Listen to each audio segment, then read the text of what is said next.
Hello friends, मैं कमेंटोर ए के सिंह और आज हम अपने सीटेट की जो एसएसटी की तैयारी है उसके आगे की तैयारी देखेंगे। यानी कि हम जो एसएसटी की तैयारी में क्या कर रहे हैं, एनसीईआरटी यानी कि एनसीईआरटी की समरी कर रहे हैं और आपको समरी मिल रही है 6th क्लास की, यानी कि क्लास 6th की हिस्ट्री की समरी मिल रही है। और ये समरी आपके कहीं ना कहीं जो आपकी जो 30 नंबर की जो एसएसटी आती है, यानी कि 30 नंबर की एसएसटी में थ्योरी आती है और 30 नंबर आपके एसएसटी के पेडागोजी से आते हैं, उस 30 नंबर में बहुत ही सूटेबल है और कहीं ना कहीं आपके इसी से क्वेश्चन बनते हैं। तो इसको आपको देखना चाहिए और कहीं ना कहीं इसके नोट्स बना के रख लेने चाहिए, जिससे आपको कम मेहनत में ज़्यादा चीज़ें या फिर एक तरह से ज़्यादा नंबर मिल जाए।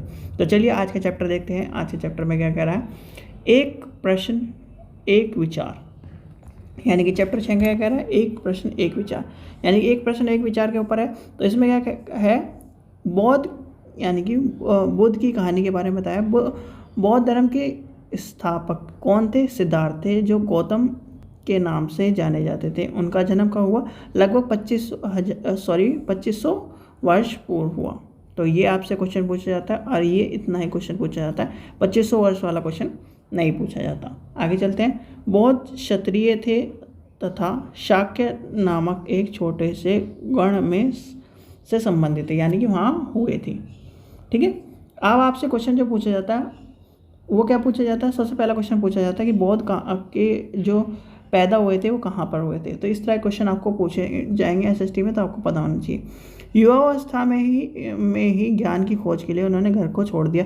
और एक चीज़ ध्यान रखना, बौद्ध हो गए और महावीर जी दोनों का ये कहना था कि जो ज्ञान की प्राप्ति है वो घर त्याग करके, यानी कि घर को त्याग करने से ही प्राप्त होती है। आज भी आप देखते हो कि जो स्टूडेंट या फिर जो भी काम करने वाला है, मतलब जब आप जॉब करने के लिए जाओगे तो उसको क्या करोगे, घर को त्याग करके ही तो जा सकते हो, या फिर आप घर को लेके चलोगे।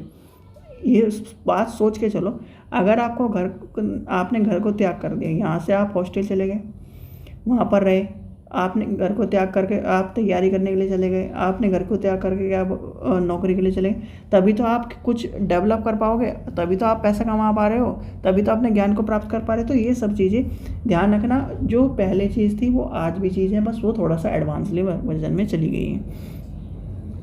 चलिए आगे चलते हैं। उन्होंने बोध गया बिहार में एक पीपल के नीचे कई दिनों तक तपस्या किया, अतः उन्हें ज्ञान की प्राप्ति हुई। उसके बाद वह बौद्ध के रूप में जाने लगे, यानी कि पहले वो बौद्ध के रूप में नहीं जाने लगे, जब ज्ञान की प्राप्ति हुई उसके बाद वो बौद्ध के रूप में जाने लगे। बनारस के निकट स्थित सारनाथ गए, जहाँ उन्होंने पहली बार उपदेश दिया। कुशीनगर में उनकी मृत्यु हुई। पहले का शेष जीवन यानी कि कुशीनगर जब वो पहुँचे, उसकी मृत्यु के से पहले उन्होंने पैदल ही पूरा एक दूसरी जगह, यानी कि अगर उन्हें एक जगह जाना है दूसरी जगह जाना तो पैदल ही गए थे, और वो उन्होंने लोगों को शिक्षा देने का काम किया। ठीक है, ये इतना क्वेश्चन इंपॉर्टेंट नहीं है, यहाँ से आपसे क्वेश्चन पूछा नहीं जाता। जो क्वेश्चन पूछा जाता है वो पूछा जाता है ये बोध गया वाला, ये इंपॉर्टेंट क्वेश्चन है, तो लगा लेना इसे आंसर। ठीक है, चलिए आगे चलते हैं। सारनाथ का स्तूप क्या है, इसमें सारनाथ के स्तूप में नामक जाना जाता है। ये बौद्ध के अपने सर्वप्रथम उपदेश दिया था, यहाँ क्या दिया था, सबसे पहला उपदेश दिया। इस घटना की स्मृति में यह स्तूप का निर्माण किया गया, अध्ययन 11 में, यानी कि इसके 11 जो चैप्टर है उसमें बताया गया। ठीक है, तो यह याद कर लेना कि जो सारनाथ का स्तूप है वो किस लिए बनाया गया, सबसे पहले उपदेश के लिए बनाया गया था। चलिए आगे चलते हैं, आगे देखते हैं हमारे नोट्स में क्या इंपॉर्टेंट है। भारतीय दर्शन की 6 जो पद्धति हैं उनके बारे में बताया गया, तो ये आपको पता होना चाहिए। 6 पद्धति है, 6 शाखा कौन सी है, 6 शाखा आपको पता होना चाहिए। इसमें से इम्पोर्टेंट है शाखा, तो ये है न्याय, योग, सांख्यिकी, पूर्व मीमांसा, वेदांत और उत्तर मीमांसा के नाम से जाने जाते हैं। और ये सारी इतना इंपॉर्टेंट नहीं है, सिर्फ इसमें से कुछ इंपॉर्टेंट है। जैसे आपसे पूछ लिया जाता है सांख्य दर्शन किसका है, पतंजलि किसका है, तो ये सब चीज़ें पूछी जाती हैं और इम्पॉर्टेंट नहीं है। ठीक है, क्योंकि मैं आपको टाइम वेस्ट नहीं करूँगा। आज हो गई है, कितनी तारीख हो गई है, आज ये मान के चलो आज आपकी 5 तारीख हो गई है, 20 तारीख को पेपर है, तो 20 तारीख तक आपको वही तो चीज़ याद करनी है जो आपको इंपॉर्टेंट है, या फिर आपको वो चीज़ उल्टी सीधी चीज़ याद कराना शुरू करो। यानी कि मेरे को क्या लग रहा है, मेरा कुछ नहीं जा रहा, मैं आपको पढ़ाता चल जाऊँ, ये एक एक लाइन आपको पढ़ाता चल जाऊँ, जिस समय बोध में, यानी कि इस तरह पढ़ाते चल जाऊँ, तो क्या फ़ायदा होगा? आप भी वीडियो नहीं देखोगे, उस चीज़ का बेनिफिट भी आपको नहीं होगा, 10 गाली मुझे भी दोगे, तो वो सही नहीं है। जो इम्पोर्टेंट चीज़ है बस वही बता रहा हूँ मैं, और आपके सामने किताब है, पूरी की पूरी किताब आपको पढ़नी है तो पढ़ सकते हो, ठीक है। चलिए, उपदेश उत्तर वैदिक ग्रंथों का एक हिस्सा है। उपदेश का शाब्दिक अर्थ है गुरु के समीप बैठना, और ये क्वेश्चन कई बार पूछा गया, तो इसको ध्यान कर लिख लेना एक तरह से नोट्स में। जब आप नोट्स बना भी रहे हो कि नहीं, यानी खाली कॉपी पेन लेके बैठने से कुछ नहीं होता, सुनने से, कहानी सुनने से कुछ नहीं होता। भाई ये इतिहास है, इसका मतलब ये थोड़ी कि आप कहानी सुन लोगे। कहानी सुनने का मतलब ये है अपने नोट्स बनाते हो, जैसे उपदेश का अर्थ क्या है तो आपको पता होना चाहिए। चलिए आगे चलते हैं। आगे क्या आ रहा है, व्याकरणीय वाणी के बारे में आ रहा है, यानी कि पाणिनि ने संस्कृत भाषा को व्याकरण की रचना का माना है। ये आपसे क्वेश्चन पूछा गया, पाणिनि ने संस्कृत भाषा के व्याकरण की रचना की। उन्होंने स्वर तथा व्यंजनों को एक विशेष क्रम में रखा और उनके आधार पर सूत्रों का रचना की। ये सूत्र बीज गणित के सूत्र में काफ़ी मिलते जुलते हैं। क्या कहते हैं? काफ़ी मिलते जुलते हैं। इसका प्रयोग उन्होंने संस्कृत भाषा के प्रयोग में निम्न यानी कि नियम लघु सूत्र यानी कि लगभग 3000 के रूप में लिखते हैं, ठीक है। तो ये आपसे क्वेश्चन पूछा जाता है, खाली का ये पूछा जाता है, पाणिनि ने संस्कृत भाषा की व्याकरण की रचना की थी, ठीक है। चलिए आगे चलते हैं। आगे आता है आपका जैन धर्म। जैन धर्म की बात आती है। अब जैन धर्म, हाँ एक चीज़ और पूछी जाती है कि जैन धर्म और बौद्ध धर्म दोनों के जो महावीर जी को और सिद्धार्थ यानी कि गौतम बुद्ध जी को कितने कितने समय में या कितनी कितनी एज में ज्ञान की प्राप्ति हुई, ये क्वेश्चन पूछा गया है, ठीक है। तो ये आपको पता होना चाहिए। चलिए आगे देखते हैं। 25 वर्ष के पूर्व जैन धर्म के 24वें तथा अंतिम तीर्थंकर महावीर ने अपने विचारों का प्रयास एक तरह से प्रयास किया वो सब चीज़ें, जैसे कि आपने एक तरह से डेवलप वो उनके अपने जो विचार थे उनको फैलाने का काम किया। वह वज्जी संघ के या, और आपसे एक क्वेश्चन कल आ रहा था, वज्जी किस लिए है, और वज्जी क्या है? संघ है। याद रखना, वज्जी एक संघ है। 16 महाजनपदों में वज्जी जो था वो संघ था, ठीक है। ये क्वेश्चन भी पूछा गया कि वज्जी क्या है, तो वज्जी है आपका एक संघ। लिच्छवी कुल के एक क्षत्रिय यानी क्षत्रिय कुमार थे, और दोनों क्या थे? महावीर जी भी क्षत्रिय थे और क्या बौद्ध भी जो थे क्षत्रिय थे। और जो आज के टाइम पर बौद्ध जी को किस नाम से जाना जाता है वो आपको पता ही है, ठीक है। चलिए आगे चलते हैं। 30 वर्ष की आयु में उन्होंने घर को छोड़ दिया था और जंगल में रहने लगे थे। 12 वर्ष तक उन्होंने कठिन तपस्या करी और एक जीवन को यानी कि एक तरह से ज्ञान की प्राप्ति हुई, यानी कि 12 वर्ष में, ठीक है। महावीर जी को 12 वर्ष में ज्ञान की प्राप्ति हुई। चलिए आगे हमारे काम की चीज़ें अहिंसा वही सारी चीज़ें हैं कि अहिंसा को नहीं करना चाहिए। हाँ एक चीज़ और ध्यान रखना, जैन धर्म और बौद्ध धर्म दोनों का ये मानना है कि ज्ञान की प्राप्ति किससे होगी? ज्ञान त्याग से होगी, एक कॉमन पॉइंट। फिर दूसरा आता है कि बौद्ध धर्म और जैन धर्म। जैन धर्म का मतलब ये, जैन धर्म का मानना ये है कि पत्थर में भी प्राण होते हैं, तो इसलिए उसके साथ भी हिंसा नहीं करनी चाहिए, ठीक है। ये भी ध्यान रखना, ये आपसे क्वेश्चन पूछे जाते हैं, तो मेनली कभी कभार पूछे जाते हैं। अब आता है जैन। जैन की फुल फॉर्म क्या है? तो जैन की फुल फॉर्म है, जैन का शाब्दिक अर्थ है जिन शब्द से निकला है, जिसका अर्थ है विजेता, यानी कि एक तरह से विजेता, ठीक है। चलिए आगे चलते हैं, आगे देखते हैं संघ, ठीक है। विनय पटक क्या है? विनय पटक क्या है? बौद्ध धर्म का है। ये आपके लिए, आप ही के लिए नोट्स बनाए गए हैं, जैसे कि आपको पता है कि पूरी एनसीईआरटी पढ़ने की जरूरत नहीं है, सिर्फ और सिर्फ एनसीईआरटी में नोट, इसलिए इसमें जो चीज़ें इंपॉर्टेंट लगी, विनय पटक क्या है, विनय पटक किसके लिए इंपॉर्टेंट है? बौद्ध धर्म के लिए इंपॉर्टेंट है। चलिए आगे चलते हैं। संघ में रहने वाले बौद्ध भिक्षुओं के लिए एक यानी कि क्या करना है? नियम जो बनाए गए। देखिए अब इसमें से इंपॉर्टेंट क्या है? संघ में रहने वाले बौद्ध भिक्षुओं के लिए बनाए गए नियम विनय पटक नामक ग्रंथ में मिलते हैं। किस में मिलते हैं? विनय पटक। विनय पटक से हम पता चला सकते हैं कि संघ में पुरुष और स्त्री कितने अलग यानी कितने थे और अलग अलग व्यवस्था के बारे में सारी चीज़ें बता सकते हैं। तो इसलिए आपका लिखा गया विनय पटक। ठीक है, ये क्वेश्चन पूछा गया है सिर्फ और सिर्फ इसके बारे में, यानी कि विनय पटक किससे संबंधित है, ये क्वेश्चन आता है तो आपको पता होना चाहिए। यूपी टेट में भी आ चुका है, सी टेट में भी आ चुका है, तो यानी कि इस स्टेट टेट में भी कई बार आ चुका है, तो ये आपको पता होना चाहिए। विनय पटक किससे, ये पूछा जाता है विनय पटक किससे संबंधित है, विनय पटक यह किससे संबंधित, इस तरह के क्वेश्चन आपको देखने के लिए मिलेंगे।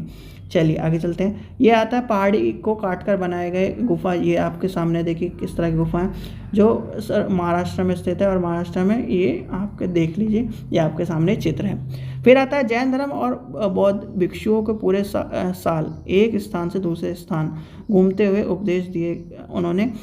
केवल वर्षा ऋतु में जब यात्रा करना कठिन हो जाता था तब वह एक स्थान पर निवास कर लेते थे। यानी कि भाई आज का टाइम क्या चल रहा है, बारिश का टाइम चल रहा है, बारिश में क्या होता है, बाढ़ आ जाती है, बारिश पड़ने लगती है, तो एक टाइम इस टाइम पर रुक जाते थे और वो पहाड़ियों में या फिर प्राकृतिक गुफाओं में रहकर अपनी जो ज्ञान की अपने ज्ञान के लिए और अपने जो है ज्ञान को प्राप्त करने के लिए एक तरह से समाधि लगा लेते थे। ठीक है, जैसे जैसे समय बीतता गया भिक्षु और भिक्षुणी के स्वयं और उनके समानार्थियों के अधिक स्थायी जो शरणार्थी थे उनकी आवश्यकता के अनुरूप कार्य होने लगे, ये सब चीज़ें होने लगी। विहारों, आपसे एक क्वेश्चन पूछा जाता है विहार क्या है। ठीक है, तब कई शरणार्थियों ने बनाए गए जिन्हें विहार कहा जाता था, यानी कि जहाँ रहने के स्थान होते। आरंभिक विहार लकड़ी के बने होते थे जिनके निर्माण में ईंटें का प्रयोग बाद में होने लगा। पश्चिमी भारत में विशेषकर कुछ विहार पहाड़ियों में भी यानी कि एक तरह से मिले हैं। तो विहार का आपसे पूछा जाए कि विहार, देखो विहार दोनों में अंतर, ये स्टेट है और ये आपकी किसकी जगह है, ये शरणार्थियों के लिए रहने की जगह के नाम से जाना जाता है। चलिए आगे देखते हैं हमारे इस चैप्टर में क्या इंपॉर्टेंट है, देखते हैं। चलिए इस चैप्टर में आगे कुछ इंपॉर्टेंट नहीं है, उपनिषद के विचारों यानी कि इसमें सब कुछ चीज़ें लिखी गई है, ये ध्यान कर लेना। चलो आगे चलते हैं। अब आता है सातवां चैप्टर। सातवें चैप्टर में देखते हैं अशोक एक अनोखा सम्राट जिसने युद्ध को त्याग दिया। देखो अशोक भले ही अच्छा शासक था और उसने बहुत सारी चीज़ें करी, और अशोक की जो चीज़ें हैं वो इतनी एडवांसली चीज़ें थी, भाई आप ही मान के चलो आप राजा हो, ठीक है, और राजा होने के बाद भी आप क्या ना प्रजा के लिए सोच रहे हो। अब वो अपनी प्रजा के लिए सोचता था, ठीक है, उसका मानना था कि जिस पे मेरा राज है वो मेरी प्रजा है, यानी कि उस पर मुझे उनका सब कुछ लेके चलना है। तो उसने क्या करा, कुएँ खुदवाए, सड़कें बनवाई, व्यापार के लिए जो सड़कें थी, कुएँ थे, पानी की व्यवस्था थी, सब इस तरह की चीज़ें सब चीज़ें करी थी। आगे चलते हैं। चलिए एक बड़ा राज्य की, चलिए जिसमें इम्पोर्टेंट है वो देखते हैं, फालतू की चीज़ें हमें देखनी नहीं। चाणक्य या कौटिल्य के नाम से एक बुद्धि व्यक्ति यानी कि बुद्धिमान व्यक्ति ने चंद्रगुप्त की सहायता की, और चाणक्य के कई विचार जिसमें क्या है अर्थशास्त्र, हाँ अर्थशास्त्र की बात आती है, अर्थशास्त्र ये पूछा जाता है कि अर्थशास्त्र क्या है। अर्थशास्त्र आपका एक राजनीतिक ग्रंथ है। राजनीतिक ग्रंथ क्यों है, अब आप सोचोगे अर्थशास्त्र और इकोनॉमिक्स को कहते हैं, भैया इकोनॉमिक्स को कहते जरूर है पर ये अर्थशास्त्र वो नहीं है। इसमें पूरे राज्य व्यवस्था को कैसे चलाना चाहिए, राजा का काम क्या है, प्रजा का काम क्या है, मंत्री का काम क्या है, कितने होने चाहिए, ये सब चीज़ें, यानी कि एक राजनीतिक ग्रंथ है। ठीक है, याद कर लेना। चलिए अब आगे चलते हैं, और ये आपसे पूछा जाता है कि वो चाणक्य के दूसरा नाम क्या था। एक तो विष्णुगुप्त था और एक कौटिल्य था। ठीक है, फिर आता वंश की बात आती है। वंश में वही है चंद्रगुप्त और बिंदुसार इसका नाम क्यों पड़ा है, मैंने आपको कल कहानी बताई थी, तो आपको पता होना चाहिए। चलिए आगे चलते हैं, यहाँ पर चलते हैं। अभिलेखों के प्राप्त स्थान और महत्वपूर्ण नगर, ये आपसे कहीं भी पूछा नहीं गया है, तो आपको इतने टेंशन लेने की जरूरत नहीं है। चलिए आगे चलते हैं। फिर आता है संदेश वाहक एक जगह से दूसरी जगह घूमते रहते थे और राजा के जासूस अधिकारियों के कार्यकलाप पर नजर रखते थे। ये आपसे पूछा गया है, तो ये आपको पता होना चाहिए। चलिए आगे चलते हैं और आगे देखते हैं क्या इंपॉर्टेंट है हमारे अर्थशास्त्र। अर्थशास्त्र में यह लिखा गया है कि उत्तर पश्चिम के कंबोल के लिए एक दक्षिण भारत सोने और कीमती पत्थरों के लिए प्रसिद्ध था। ठीक है, अर्थशास्त्र में लिखा गया है। जब अर्थशास्त्र में इस तरह की चीज़ लिखी हुई तो क्या इकोनॉमिक्स ग्रंथ होगा, नहीं होगा। ठीक है। चलिए आगे चलते हैं। अब आगे देखते हैं नजराना। नजराना क्या है? जहाँ कर नियमित ढंग से इकट्ठे किए जाते थे वहाँ उसे नजराना अधिनियम के रूप में जहाँ के संभवतः इकट्ठा किया जाता था। ऐसे नजराने के विविध पदार्थों की रूप से ऐसे लोगों के लिए स्वेच्छा से देते थे। चलिए आगे चलते हैं। मेगास्थनीज चंद्रगुप्त के दरबार में पश्चिम एशिया से यूनानी राजा सेलुकस निकेटर का राजदूत था। ठीक है, तो ये आपको पता होना चाहिए, ये आपसे क्वेश्चन पूछा गया है वन लाइनर में। चलिए आगे चलते हैं। आगे देखते हैं। अशोक मौर्य वंश का सबसे प्रसिद्ध शासक था। ठीक है, अशोक क्या था? मौर्य वंश का सबसे प्रसिद्ध था। अशोक ने ज़्यादातर अभिलेख प्राकृत और ब्रह्म लिपि में लिखे गए हैं। ये आपसे डायरेक्ट क्वेश्चन पूछा गया है तो आपको पता होना चाहिए। चलिए आगे देखते हैं। कलिंग जो है, कलिंग आपसे पूछा जाता है। कलिंग है कहाँ? कलिंग आपका उड़ीसा में, वर्तमान जो उड़ीसा है आपका वो कलिंग है। ठीक है, चलिए आगे चलते हैं और चलते हैं, देखते हैं चैप्टर में कुछ इंपॉर्टेंट है क्या। ये आपको देखिए, ये आपका जो भाषा है ये ए है, इस तरह से ब्रह्मी में ऐसे लिखी जाती है, बांग्ला में ऐसे लिखी जाती है, ये मलयाली में, तमिल में ऐसे लिखी जाती है। चलिए आगे चलते हैं। अब देखते हैं मौर्य साम्राज्य के उभरते ने से थोड़े पहले किससे, यानी कि जैसे ये टाइम है उससे पहले लगभग 2400 वर्ष पहले चीन में सम्राट चीन की दीवार का निर्माण किया। यानी कि चीन की दीवार, जो आपको चीन की दीवार देखो कहते हैं, क्या कहते हैं, मिथ क्या है और मिथ फैलाया क्या, मिथ जो था फैलाया था कि चीन की दीवार चांद से दिखती है। पर जितने भी साइंटिस्ट हैं और जितने भी आपके जो चांद पर गए हैं या फिर उन्होंने एक तरह से स्पेस को दौरा किया है, तो वहाँ पर क्या दिखता है? चीन की दीवार नहीं दिखती। ठीक है, और ये आप जब डीपली पढ़ोगे, यानी कि वही है कि जैसे कहते हैं ना कि क्या वर्ड यूज़ करें उनके लिए, कि सुने सुनाई बातों पे विश्वास कर लेना, सुनी सुनाई बातों पर विश्वास कभी मत करना। क्योंकि आप हो बीएड, ठीक है, बीएड हो, कोई एमएड होगा, यानी कि एजुकेशन से जुड़े हो। एजुकेशन का मतलब यही होता है कि दूसरों की बातों पर विश्वास ना करें जब तक हम खुद ना देख लें उस चीज़ को। ठीक है, यानी कि ईश्वरीय शक्ति को छोड़कर, क्योंकि ईश्वरीय शक्ति क्या नाम कभी भी आपके सामने नहीं आ, वो सिर्फ प्रमाण दे सकती है। ठीक है, आप ईश्वर है, पर ये नहीं कि आपके सामने आके बैठ जाए अपने आप को प्रूफ करने के लिए। ठीक है, चलिए आगे देखते हैं। उत्तरी सीमा में पशुपालन लोग की रक्षा करते थे और लगभग 200 वर्ष तक इसकी दीवार का निर्माण कार्य चलता रहा, यानी कि 200 वर्ष तक, क्योंकि साम्राज्य की सीमा बदलती रही और दीवारें लगभग लंबी होती रही। और ये कितनी है? इतनी है दीवार। ठीक है, चलिए आगे चलते हैं और देखते हैं। ये आपका ये चीन के यात्रा, ये सब चीज़ें ये इम्पोर्टेंट नहीं है हमारे। देखते हैं और कौन सा इम्पोर्टेंट है, ये भी इम्पोर्टेंट नहीं है। आग की बात, ये भी इम्पोर्टेंट नहीं है। फिर आता है 8वां चैप्टर। 8वां चैप्टर आता है खुशहाल गांव और समृद्ध शहर। खुशहाल गांव और समृद्ध शहर के में देखते हैं क्या इम्पोर्टेंट है। यानी कि इस उपमहाद्वीपों में लोहे का प्रयोग लगभग 300 साल पहले होता था। यानी कि जो हमारा क्या है, जो आज का टाइम है उसमें हिस्से के बारे में बात करा गया है। ठीक है, चलिए आगे चलते हैं, देखते हैं, चलते जा रहे हैं। प्राचीनतम तमिल रचनाएं। ठीक है, प्राचीनतम तमिल की प्राचीनतम रचनाओं में संगम साहित्य, यानी कि संगम साहित्य कहते हैं। इस रचनाओं के करीब 2300 वर्ष पहले की गई है, यानी कि 2300 संगम इसलिए कहा गया है क्योंकि इसमें क्या है, मुद्रों यानी कि एक तरह से कविता और सारी चीज़ें मिली हुई सम्मिलित की गई हैं और संकलन किया गया है। गाँव में रहने वाले व्यक्तियों के जिन तमिल नामों का उल्लेख किया गया है वह संगम साहित्य में मिलता है। यानी कि संगम साहित्य सीधे संगम का मतलब क्या है, जोड़ना, और सब चीज़ों को जोड़ कर रखा गया है संगम साहित्य। ठीक है, आगे चलते हैं, देखते हैं आगे क्या इंपॉर्टेंट है इस चैप्टर में। प्राचीन गुफाओं, शहर हो गए, जंगल। ठीक है, हाँ, मध्य प्रदेश में स्थित सांची, ये आपसे क्वेश्चन पूछा गया कि सांची कहाँ है, मध्य प्रदेश में स्थित है। चलिए आगे चलते हैं, आगे देखते हैं। अब आता है सिक्कों के बारे में। अयस्क सिक्के सामान्यतः आयताकार और कभी कभी जो वर्गाकार होते थे, गोल होते थे। यह धातु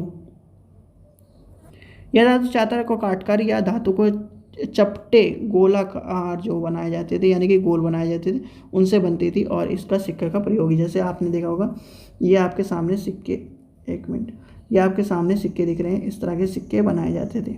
इसलिए आयताकार और सिक्के का, यानी कि आपको देखो पहले आपने जब हिस्ट्री की बुक में पढ़ा होगा, जब पहले चैप्टर में देख रहे थे, इस तरह के सिक्के, आप आगे देखोगे इस तरह के भी सिक्के हैं, गोल भी सिक्के हैं, बहुत सारे डिज़ाइन के सिक्के हैं, तो आपने देखा होगा। ये सबसे पुराने अहित सिक्के, यानी कि अहित सिक्के जो कबीर 500 साल पहले चलते थे, चांदी या तांबे के सिक्के के विभिन्न आकृति का अहित, यानी कि जैसे मिलता है। और हाँ, एक चीज़ आपने देखा होगा, आज भी कहते हैं कि गंगा में सिक्के को चढ़ाने का, यानी कि पैसे चढ़ाने का प्रचलन है। आपने देखा होगा, अपने आप भी, जो आपकी दादी हैं, जो आपकी मम्मी हैं, वो कहते हैं कि इसमें 1 रुपया डाल दो, इसमें है ना गंगा को पैसे चढ़ा दो, इस तरह की चीज़ें। क्यों वो चीज़ें हैं? पहले जो सिक्के होते थे, देखो आपके सामने एक चांदी का सिक्का था, तांबे का सिक्का था, और कहीं कहीं सोने का सिक्का था, यानी कि गोल्ड का सिक्का था। ठीक है, अब गोल्ड क्या होता है, आपने देखा होगा कि गोल्ड को क्या ना बहुत सारी चीज़ों में खाया जाता है, यानी कि उसकी जो इम्प्योरिटी वो खाया जाता है। जो चांदी है उसको भी इनटेक करा जाता है। तांबा है, तांबे के उसमें कॉपर में या फिर इस तरह की चीज़ों में पानी आनी पिया जाता है। तो अब ये होगा जब ये तीनों सिक्के पानी में गिरेंगे तो पानी के ऊपर कुछ ना कुछ इसका इफेक्ट पड़ेगा, और वो पानी जब आप पियोगे, पहले के लोग बाग कोई पानी का सोर्स कहाँ था, नदी थे, तालाब थे, इस तरह की चीज़ें थी। अब ये जो सिक्का आपकी नदी में पड़ा हुआ है, ठीक है, ये तीनों तरह के सिक्के पड़े हुए हैं, तो इनका कुछ ना कुछ इफेक्ट होगा। अब वो पानी आपके घर की माता जी, आपके जो बहनें हैं वो, या फिर आप जब लेके आओगे, या फिर आप जब वहाँ नहाने जाओगे, या फिर इस तरह की जो चीज़ें होगी, जब उनको करोगे और उनका यूज़ करोगे तो आपको क्या होगा, पावर मिलेगी, और पावर कहीं ना कहीं आपके लिए इम्पोर्टेंट रहेगी। ठीक है, तो ये सब चीज़ें आपको पता होनी चाहिए। देखो जितनी भी पुरानी चीज़ें हमारे हिंदू धर्म में कोई भी अफवाहें नहीं है। कहने को लोग भाई आप क्रिटिसाइज़ करने लगो किसी भी चीज़ को या फिर किसी भी धर्म को, वो अलग बात है। पर जब आप उसके पुराने टाइम पर, आप ये बताओ, चलो आज आपसे हिस्ट्री में एक क्वेश्चन पूछता हूँ। अंग्रेज़ों ने 15वीं शताब्दी 16वीं शताब्दी से पहले क्यों नहीं इतने विकास कर लिए? सोच के देखो आप, 15वीं शताब्दी और 16वीं शताब्दी से पहले क्यों इतने विकास नहीं कर पाए वो? इंग्लैंड के, अमेरिका के क्यों नहीं कर पाए? क्यों इतनी खोज नहीं कर पाए? क्योंकि जब वो यहाँ पर आए इंडिया में, उन्होंने ग्रंथों को पढ़ा, जिन ग्रंथों को आज के लोग बाग एक तरह से कूड़ा मानते हैं, जिन ग्रंथों को बेबुनियाद मानते हैं, उनको पढ़ा अपनी लैंग्वेज में नहीं पढ़ा उन्होंने हमारी लैंग्वेज को सीखा पहले, और फिर हमारी लैंग्वेज में उन्हें पढ़ा। पढ़ने के बाद क्या करा, उनको देखा कि हाँ इस तरह की चीज़ है कि नहीं है, फिर कहीं ना कहीं इस सारी चीज़ों का विकास करते चले गए। वो चांद की जो दूरी है उसको नापते चले गए, यानी कि एक तरह से सारी चीज़ों को खोजते चले गए। चरक साहित्य, जिस चरक को हम पागल मानते हैं, जिस चरक को हम बेवकूफ़ मानते हैं, मेडिकल साइंस में जिसको हम एक तरह से बेकार मानते हैं, उसको क्या करते हैं, इम्पोर्टेंट देते हैं। जो आपकी सर्जरी के लिए आप कहाँ जाते हो, सर्जरी के लिए सबसे फेमस कौन सा है? नॉर्थ कोरिया बोल रहा हूँ, साउथ कोरिया है ना, नॉर्थ कोरिया था किंगजोंग में, हाँ साउथ कोरिया, तो वहाँ जाते हैं लोग। अब वहाँ जाते हैं, उसका आविष्कार किसने किया? इंडिया ने किया। अब ये बहुत सारे कहने लगे हैं कि नहीं भैया, जब आप पढ़ोगे हिस्ट्री को, सीधी बात है, हिस्ट्री क्या है, मैनिपुलेट है। हिस्ट्री मैनिपुलेट इसलिए है क्योंकि बहुत सारे हमारे जो बुद्धिजीवी हुए हैं वो अपने देश को कुछ मानते ही नहीं हैं, यानी कि भारत को कुछ नहीं मानते। वो तो दूसरे देश के लिए, दूसरे देश का खाते यहाँ का है, गाते दूसरे देश का है, वही कहानी चलती है। ठीक है, जब आप पढ़ोगे हिस्ट्री तब आप समझ जाओगे कि क्या चीज़ों की कमी रही है। चलिए आगे चलते हैं, हमें कोई मतलब नहीं, दुनिया को हम नहीं बदल सकते। चलिए आगे चलते हैं। अनेक शिल्पकार तथा व्यापारी अपने अपने संघ बनाने लगे थे, उन्होंने श्रेणी कहते थे, यानी कि श्रेणी के रूप में आपसे पूछा जाता है कि श्रेणी किसे कहते थे, तो ये आपका पता होना चाहिए। चलिए आगे देखते हैं। एरिक अमाडो, यानी कि पुडुचेरी, यानी पुडुचेरी को कहा जाता है लगभग 200 से 222 वर्ष पहले से लेकर 1900 वर्ष पहले, यानी कि यहाँ का पतन हो गया। तो ये आपसे क्वेश्चन पूछा गया, तो एक ही बार पूछा गया, तो इसलिए ध्यान रखना। चलिए आगे देखते हैं क्या इंपॉर्टेंट है इस चैप्टर में। इसका कोई, यानी कि इस पिक्चर को देखकर कोई बता सकता है कि ये है क्या? सिर्फ और सिर्फ पिक्चर को देखकर, इसको पढ़ने की ज़रूरत नहीं है आपको। जब आप पढ़ोगे तो रोम का समझ आ जाएगा कि रोम में, चलो तो मैंने बता ही दिया। अब देखते हैं 9वां चैप्टर। 9वां चैप्टर आपका है, किसका है? 9वां चैप्टर। तो 9वां चैप्टर में क्या क्या? व्यापारी, राज्य और तीर्थयात्री। तो व्यापारी, राज्य और तीर्थयात्रियों के बारे में। दक्षिण भारत में सोना, मसाले, खास तौर पर काली मिर्ची तथा कीमती पत्थरों के लिए प्रसिद्ध है। काली मिर्ची को रोमन साम्राज्य की इतनी मांग थी कि उन्होंने काला सोना नाम रख दिया था। तो आपसे क्वेश्चन पूछा जाता है काला सोना किसे कहते थे? तो वो कहते थे काली मिर्ची को। याद कर लेना, 1 नंबर का क्वेश्चन कई बार आ चुका और यूपी टेट का तो फेवरेट क्वेश्चन रहा है ये। चलिए आगे चलते हैं। फिर आता है संगम कविताओं के में क्या है? मुवेंद्रा की चर्चा मिली है। यह एक तमिल शब्द है जिसका अर्थ है 3 मुखी। इसका प्रयोग 3 शासकों के परिवार मुखियाओं के लिए किया गया था, जो चोल, चोर और पांड्या, जो लगभग 2300 साल पहले दक्षिण भारत में काफ़ी शक्तिशाली थे। कौन कौन से? कहाँ गया? इराया। देखिए, चोल, चोर, पांड्या। ठीक है, ध्यान रखना। आगे चलते हैं। आगे हमारे क्वेश्चन, रेशम बनाने की तकनीक का आविष्कार सबसे पहले चीन ने किया, और कब किया? 7000 साल पहले। ठीक है, चीन ने आविष्कार किया। चलो आगे चलते हैं और देखते हैं बौद्ध धर्म का प्रसार, यानी कि बौद्ध धर्म आपका फिर दोबारा आ गया है। तो बौद्ध धर्म के ऊपर देखते हैं। कुषाण का सबसे प्रसिद्ध राजा कनिष्क, यानी कि कुषाणों का सबसे प्रसिद्ध राजा कौन था? कनिष्क था। उसने करीब 1900 साल पहले शासक किया। एक बहुत प्रसिद्ध, यानी कि उसने एक बहुत प्रसिद्ध एक गठन किया। क्या करा? बौद्ध का प्रसिद्ध एक गठन किया, जिसमें एकत्र होकर विद्वानों महत्वपूर्ण विषयों पर विचार विमर्श किया।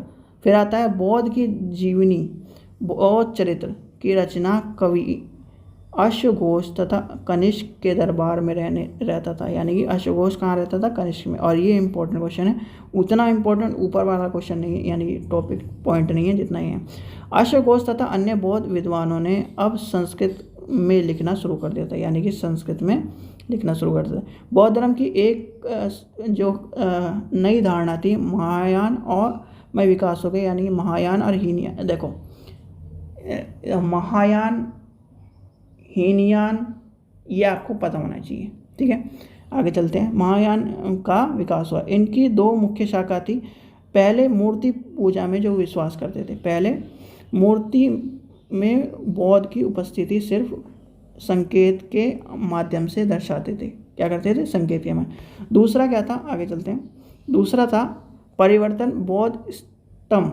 बौद्ध स्तंभ में आस्था को लेकर अन्य, यानी बौद्ध स्तंभ में उन्हें कहते थे वो ज्ञान की प्राप्ति के लिए बौद्ध एकांत वासना, यानी कि एक वही सीधी बात है। एक तो क्या ना, मूर्ति में विश्वास कर रहा है कि मूर्ति है, जैसे हम शिवजी महाराज की मूर्ति में विश्वास करते हैं और उनके आगे हाथ जोड़ते हैं और कहते हैं कि शिवजी महाराज ये हैं हमारे, ये शक्ति का है।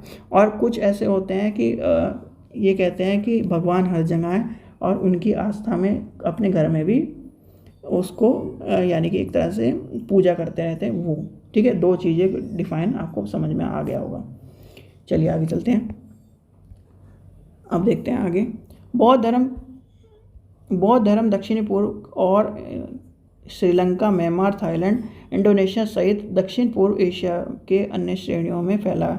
आपको जो इंडोनेशिया है, बर्मा है, इनके जो यहाँ पर देखोगे तो भले ही एक है ना बौद्ध के हैं या फिर इस तरह के जो धर्म है, पर तब भी इन्हें आज भी कल्चर क्या है, इंडियन कल्चर को फॉलो करते हैं। क्यों? क्योंकि इनका कहना है कि हम हैं, इंडोनेशिया है, आप बाली चले जाओ, इनका सिस्टम जो है ना, यहाँ पर कहते हैं कि ये सब चीज़ें रामायण पामायण कुछ नहीं है। पर वहाँ के लोग बागों से पूछो, श्रीलंका के जो से पूछो, इंडोनेशिया से पूछो, और कौन सा है जहाँ पर घूमने जाते हैं लोग बाग, जो टूरिस्ट प्लेस है, हनीमून प्लेस जिसे कहते हैं, उसमें जाकर देखो, यानी कि आप इन कंट्रियों में जैसे ही एयरपोर्ट पर उतरोगे आपको वाइब इस तरह की आने लगी कि हम पता नहीं कहाँ पर आ गए।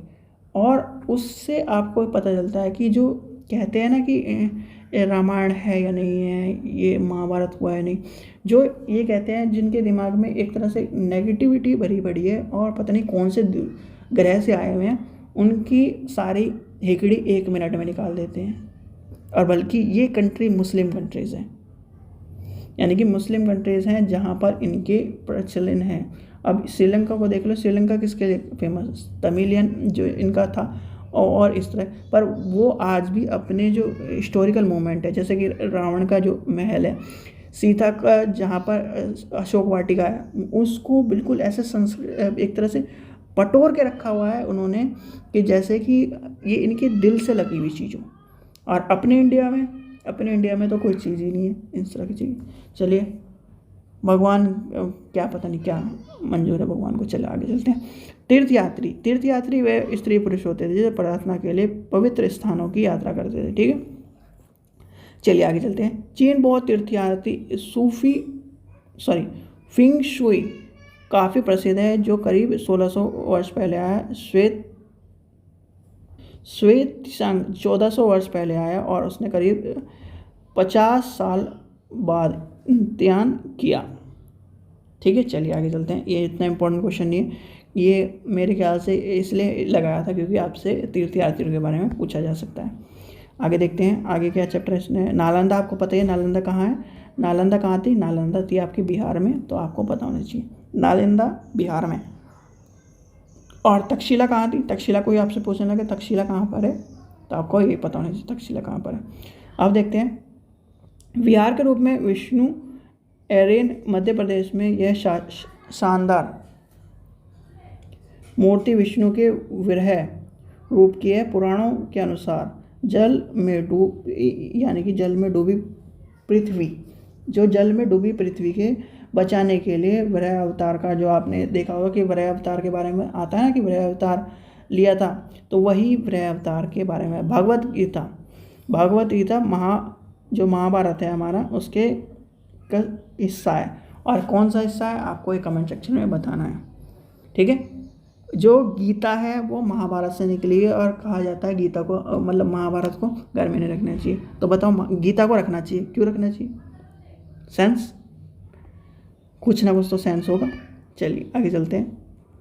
हिंदू शब्द इंडिया यानी कि इंडियन शब्द की तरह ही सिंधु शब्द या इंडस से निकला है। यह शब्द अरबों तथा ईरानियों द्वारा लोगों के लिए उपयोग किया जाता था, जो सिंधु नदी के पूर्व में रहने वाले लोगों के लिए धार्मिक विश्वास तथा संस्कृत परंपराओं के लिए किया जाता था। ठीक है, यह आपको पता होना चाहिए। आगे चलते हैं। करीब 200 साल पहले पश्चिमी एशिया में ईसाई धर्म का उदय हुआ। ईसाई मिशनरियों के जन्म बेथिम्स में हुआ था, जो समय पर रोम साम्राज्य का हिस्सा था। और ईसाई का जो एक तरह से पूरा आपने पता ही है कि जो कैलेंडर है हम जो पढ़ते हैं वो ईसाई के धर्म के हिसाब से पढ़ते हैं, जिसमें हम 2023 में जी रहे हैं। ठीक है, चलिए आगे चलते हैं। आगे देखते हैं कौन सा चैप्टर है। अब आता है 10वां चैप्टर। 10वां चैप्टर आपका है एक साम्राज्य और एक राज्य, यानी एक साम्राज्य और एक राज्य। समुद्रगुप्त के बारे में इलाहाबाद में अशोक के संपर्क खंभों की एक लंबी एक तरह से अभिलेख है। ठीक है, ये आपको बताना चाहिए क्या क्या लिखा हुआ है, इस आपको बताना चाहिए। और अशोक का जो अभिलेख है वो कहाँ पर है? इलाहाबाद में। इलाहाबाद कहाँ पर है, जिसका आज का नाम क्या है इलाहाबाद का? कोई बता सकता है? बताओ आज का नाम क्या है। चलिए आगे चलते हैं। देखिए उसमें कौन सा इंपॉर्टेंट है। अब चलिए इम्पोर्टेंट क्वेश्चन आपका विक्रम संवत। ठीक है, इसको याद कर लेना, ये क्वेश्चन पूछा गया। विक्रम संवत यानी कि 58 ईसा पूर्व से पहले, यानी कि 0 से, ये आपका कैलेंडर है, ये इससे पहले 58 और जो हमारा चल रहा है 23 इसमें 58 जोड़ दो तो आपका हिंदू कैलेंडर निकल जाएगा। ठीक है, आरंभ होने के विक्रम संवत के परंपराओं के रूप में गुप्त साम्राज्य चंद्रगुप्त द्वितीय के नाम से जाना जाता है। ऐसे कहा जाता है कि उन्होंने शकों पर विजय की प्राप्ति के रूप में इस संवत की स्थापना की थी तथा विक्रमादित्य की उपाधि धारण की थी। ठीक है, तो अब इसको कैलकुलेट करते हैं। चलो एक दे दिया इसे मैंने। भाई गणित तो हमारी भी कमजोरी है, ऐसा थोड़ी कि हम तो बच्चों की तरह करते हैं। 3 और 8 कितने हो गए? 11 हो गए। एक इसे दे दिया मैंने, तो क्या हो गया? 8 हो गया, फिर 0, फिर 2, ऐसे तो बैठा भाई। ठीक है, चलो आगे चलते हैं। तो इतना साल चल रहा है विक्रम संवत के हिसाब से। फिर आता है बर्नबार्ड। बर्नबार्ड ने संस्कृत में हर्षचरित्र को लिखा। तो आपसे क्वेश्चन पूछा जाता है, और ये क्वेश्चन आपको फेमस क्वेश्चन है, तो कई बार पूछा गया है। हर्षचरित्र किसने लिखी है? हर्षचरित्र बर्नबार्ड ने लिखी है। चलिए आगे चलते हैं। पल्लवों की राजधानी कांचीपुरा के आसपास के क्षेत्रों से लेकर कावेरी नदी के डेल्टा तक फैली हुई थी, और जबकि चालुक्य के राजा कुषाण और तुंगभद्र नदी के बीच में स्थित हैं। पल्लव और चाणक्य की एक दूसरे की सीमाओं पर अतिक्रमण करते थे। पुलकेश द्वितीय ने सबसे प्रसिद्ध चालुक्य राजा थे। उनकी दरबारी कवि रविकृति थी, यानी कि रविकृति यह थी। ये आपसे पूछा जाता है। देखते हैं आगे, देखते हैं और क्या इंपॉर्टेंट है इस चैप्टर में। कालिदास के नाटक। कालिदास का नाटक आपको पता है। कालिदास के कौन से नाटक? विशाखादित्य और विष्णुगुप्त, ये सब आपको पता होना चाहिए। फिर आता है प्रसिद्ध नाटक जो है ये शाकुंतलम। देखिए शाकुंतलम, अभिजात शाकुंतलम के नाम से आपको पता होगा। शाकुंतलम और शाकुंतलम किसके लिए? प्रेम कथाओं के लिए। इस नाटक का गरीबी यानी कि एक तरह से गरीब और अमीर के बारे में बताया गया है इसमें। या आप पढ़ोगे तो आपको समझ में आएगा। शाकुंतलम बहुत ही फेमस नाटकों में से एक है। चलिए आगे चलते हैं, देखते हैं इस और इम्पोर्टेंट क्या है इस चैप्टर में। लगभग 1400 साल पहले पैगंबर मोहम्मद ने अरब में इस्लाम नामक एक धर्म की शुरुआत करी। इस्लाम धर्म को पवित्र ग्रंथ कौन सा है? इस्लाम धर्म का पवित्र ग्रंथ है कुरान। ठीक है, चलिए ये पता होना चाहिए आपको, ये क्वेश्चन पूछा जाता है। अब आते हैं 11वें चैप्टर पर। ठीक है, 11 चैप्टर में देखते हैं हमारे 11 चैप्टर में क्या इंपॉर्टेंट है। इमारतें, चित्र और किताब। ठीक है, इमारतें।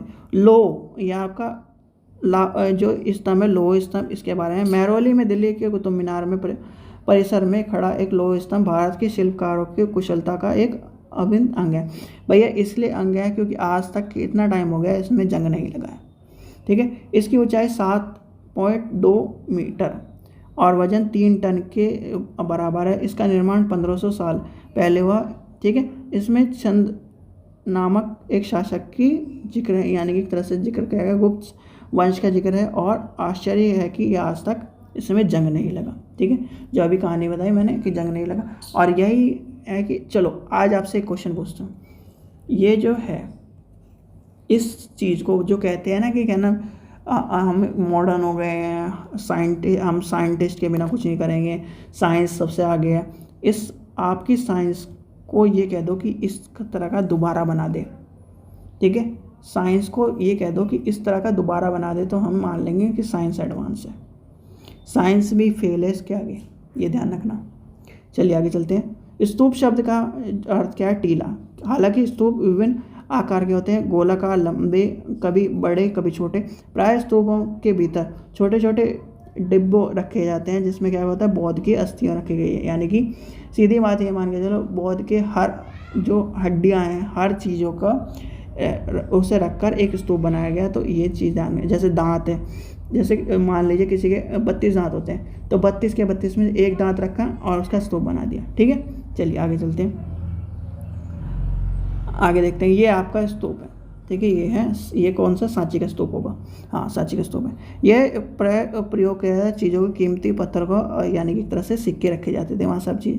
भाई ये सीधी बात है, बहुत जितने भी बहुत चीज़ें हैं उनको उठाकर रख लिया और वो स्तूप बना दिया, और वो एक तरह से ज्ञान का केंद्र बना दिया। प्रारंभिक स्तूप एक तरह से धातु मंजूषा के ऊपर रखे मिट्टी के टीले होते थे। बाद में टीलों की ईंटों को ढक दिया गया, जैसे ये ढका हुआ है, टीलों की ईंटें जो हैं ढकी गई हैं, तो इस तरह से ढक दिया गया। गुंबदकार, यानी कि एक तरह से गुंबद का ढांचे को तैयार किया गया। स्तूपों के चारों ओर परिक्रमा करने के लिए ये जो आपको जगह दिख रही है, ये आपका गेट है। ठीक है, ये आपका गेट है। इसके बीच, इसके साइड में जो है ये खाली स्थान सा दिख रहा है, ये आपकी जगह है।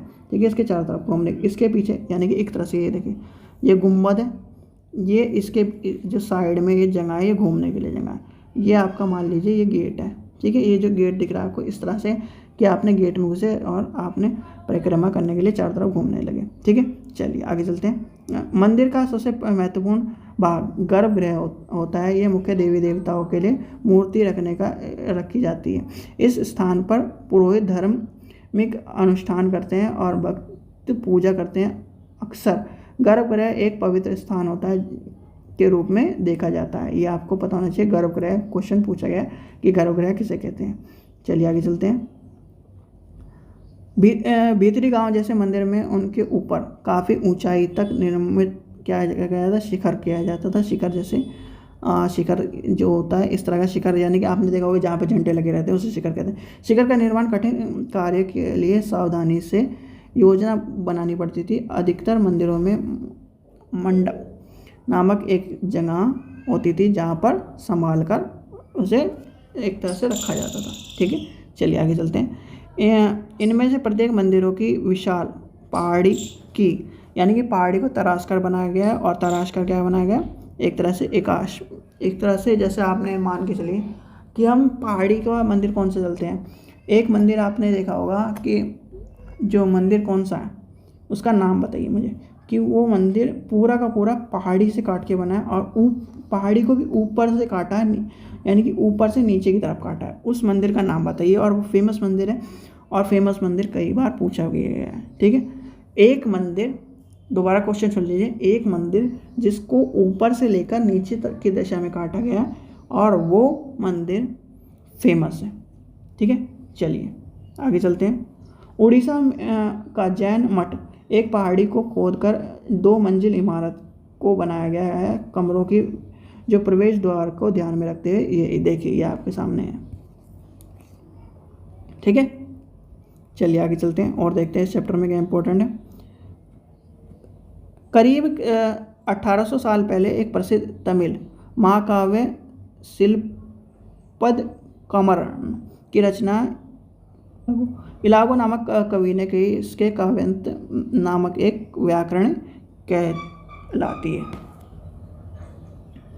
ठीक है। चलिए आगे देखते हैं और देखते हैं इसमें चैप्टर में क्या इंपॉर्टेंट है। पुराणों का शब्द ज्ञान है, यानी कि पुराणों शब्द का अर्थ है प्राचीन और पुराणों के विष्णु, यानी कि इसमें विष्णु धर्म जो है विष्णु शिव दुर्गा पार्वती जैसे देवी देवताओं की कहानियों के बारे में दिखाया गया बताया गया। देवी देवताओं की पूजा की विधि, उनके बारे में किस तरह की चीज़ें, ये सब चीज़ें आती हैं। इनके अतिरिक्त इनके संसार की यानी कि स्थिति, राजाओं के बारे में, कहानी के बारे में बताया। अधिकतर पुराण सरल संस्कृत श्लोक में लिखे गए हैं। ये ध्यान रखना, ये क्वेश्चन आपसे पूछा गया कि पुराण किस में लिखे गए हैं, तो आपको पता होना चाहिए। महाभारत काव्य, यानी कि महाभारत जो है जो काव्य आपका है, देखो 2 संस्कृत महाकाव्य है, एक महाभारत और एक रामायण, जो लंबे काव्य और सबसे लंबे काव्य जो खुताब है वो इन दोनों को ही मिला हुआ है, ठीक है। तो महाभारत कौरवों और पांडवों के बीच का युद्ध है, जो युद्ध का उद्देश्य एक तरह से पूर्व वंश की राजधानी हस्तिनापुर की गद्दी को प्राप्त करना। और हस्तिनापुर है कहाँ, हस्तिनापुर में मेरठ है, यानी कि मेरठ, और मेरठ में आपको जैन धर्म का भी चीज़ें मिलेंगी, ठीक है। तो जैन धर्म का भी और हिंदू धर्म का, जैन धर्म का बोलबाला है वहाँ पर। हिंदू धर्म का तो एक वो मंदिर है जिसमें जो पांडवों ने बनाया था और उसके भी बस पूजा के मात्र ही बचा है, नहीं तो कोई डेवलपमेंट नहीं है। गवर्नमेंट कोई डेवलपमेंट नहीं करा रही और गवर्नमेंट के जो वहाँ के साक्ष्य हैं उसको भी जो लोग बाग हैं उसे उजाड़ते जा रहे हैं और गवर्नमेंट उसके लिए कुछ नहीं करे। चलिए आगे चलते हैं। पुराण और महाभारत दोनों ही व्यास नामक ऋषि ने संकलित किया है। तो आपको पता होना चाहिए महाभारत किसने लिखी है, व्यास जी ने। महाभारत की जो चीज़ें हैं, यानी कि महाभारत के आता है भागवत गीता और महाभारत से ही निकला हुआ है भागवत गीता, ठीक है, ये ध्यान रखना। रामायण की कथा कौशल की कुमार राम के ऊपर है, यानी कि राम के ऊपर है। और रामायण किसने लिखी, आपसे क्वेश्चन पूछा जाता है रामायण किसने लिखी और महाभारत किसने लिखी। महाभारत किसने लिखी बताओ, व्यास ने, वेद व्यास ने। और जो रामायण किसने लिखी, वाल्मीकि जी ने, ध्यान कर लेना। और लिखी किसमें, संस्कृत में रामायण लिखी है, ठीक है। अब ओरिजिनल रामायण तो शायद से मेरे ख्याल से चोरी वोरी हो गई है, वो जो रखी गई थी। ठीक है, चलिए आगे चलते हैं। गणितज्ञ और खगोल शास्त्री आर्यभट्ट, यानी गणितज्ञ और खगोल शास्त्री आर्यभट्ट ने, और आर्यभट्ट ने जो चीज़ें दी हैं हमें वो हमारे लिए, यानी कि जो हमारे बुद्धिजीवी हैं और जो हमारे देश के ये सोचते हैं कि इस देश ने कुछ नहीं किया, इस देश ने जो किया है उसको भी आज तक आपकी किताबों में नहीं मिलता है, यानी कि साइंस की किताबों में कहीं भी आर्यभट्ट का जिक्र तक नहीं है, और जिक्र हुआ है तो बहुत ही लेट हुआ है। नामक लिखा है, इन्होंने लिखने के दिन और रात पृथ्वी अपने धरती को जो चक्कर लगाती है उसके बारे में बताया गया है। ठीक है, चलिए आगे चलते हैं। चलिए तो आगे चलते हैं, आगे देखते हैं। अब आता है आर्यभट्ट, यानी कि आर्यभट्ट का आता है। अब आर्यभट्ट के बारे में देखते हैं। आर्यभट्ट का जो है, यानी कि आर्यभट्ट कौन थे आपको सब कुछ पता लग गया। प्राचीन भारत में आर्यभट्ट का हमने पढ़ लिया था। अब आते हैं आयुर्वेद के। प्राचीन भारत में आयुर्वेद को दो प्रसिद्ध चिकित्सक, एक चरक जो प्रथम शताब्दी और द्वितीय शताब्दी के, और दूसरा सुश्रुत। ये ध्यान रखना, चरक और सुश्रुत का नाम कभी भी मेडिकल साइंस में इंडिया में MCI तो लेता ही नहीं है। ठीक है, ये फैक्ट मान लो चाहे कुछ भी मान लो, MCI कभी भी इनका नाम नहीं लेता। और एक इन्होंने फेमसली मेडिकल साइंस में बहुत चीज़ें की हैं। इंडिया वाले लेते नहीं है पर बाहर वाले जरूर लेते हैं। चरक द्वारा रचित चरक साहित्य औषधि शास्त्र की एक उल्लेखित पुस्तक है, जिसमें अपनी रचना सुश्रुत संहिता में सुश्रुत ने शिल्प चिकित्सा के विधियों के बारे में बताया गया है। और इसे कौन पढ़ता है? इसे पढ़ते हैं जी फॉरेनर। ठीक है, इंडिया वाले नहीं पढ़ते, इंडिया वाले पढ़ाते ही नहीं हैं। ठीक है, आगे चलते हैं। कागज़ का आविष्कार करीब 1900 साल पहले हुआ। कई लुप्त नामक एक चीन यात्री ने, यानी कागज़ का आविष्कार कहाँ हुआ? चीन में हुआ। तो आपसे पूछा जाता है। चलिए आगे चलते हैं, देखते हैं चैप्टर और क्या इंपॉर्टेंट है, देखते हैं। देखो बुक ही ख़त्म हो गई, यानी कि आपकी जो 6th क्लास की बुक थी वो सारी ख़त्म हो चुकी है। अब देखते हैं तिथियों तथा पर एक नज़र, यानी कि तिथियों पर एक नज़र क्या है? जैन, जिसे यानी कि इसमें देखते हैं कौन सा इंपॉर्टेंट है आपका। हड़प्पा के लोग जितना विकास हुआ, ऋग्वेद इतना आ गया, इसमें आपका कोई सा इंपॉर्टेंट नहीं, यानी कि आपने सारे पढ़ चुके हैं। ठीक है बच्चों, तो ये थी आपकी, यानी कि आपकी 6th क्लास की हिस्ट्री की NCERT कवर कर दी गई है, उसकी समरी कवर कर दी गई।